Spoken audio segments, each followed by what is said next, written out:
Knowing God is believed in prayer under duress. And then the duress connects to this idea of critical wickedness, sin, right? Critical wickedness is not a principle. It's not a principle. It's not a point of thought that we just kind of maintain. It's a reality. We have a principle called original sin, and we have it to describe the reality. But it's not first a principle and then a reality. It is a reality.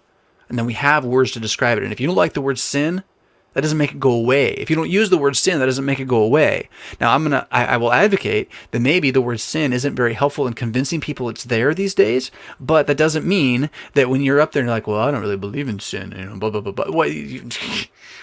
Critical wickedness did not go away. Evil did not go away. It's not a principle. It's a reality. And in this, all knowing who God is, all theology, all knowing who God is not a mere intellectual distraction or distinction. Oh, abstraction, that's the word. An intellectual abstraction. It is history. It is event. Present, past, future, now, always. One God. Now and forever. Amen, right? That's there in the liturgy. That's there in the prayer of the scriptures. Because it's real.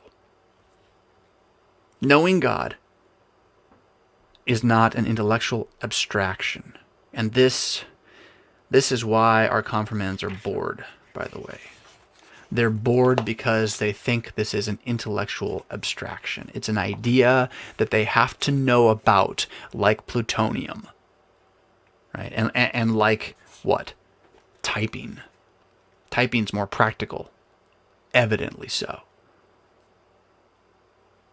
Knowing God is not an abstract. I need a better word, don't I? Knowing God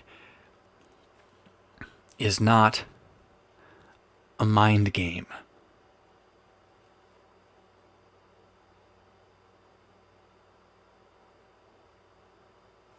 Oh, there's all these other notes here I'm looking at and trying to go from there. If and when knowledge of God is detached from He is risen, it becomes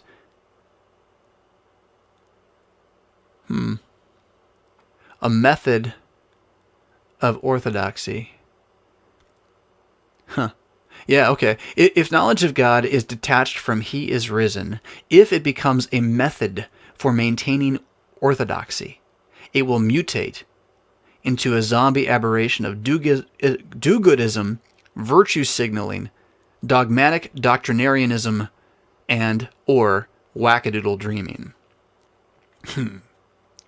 So when it's not history anymore, when it becomes instead a metric for testing your orthodoxy, when dogma is not history, but a method for testing your faithfulness, then we will turn it into a method to justify ourselves with.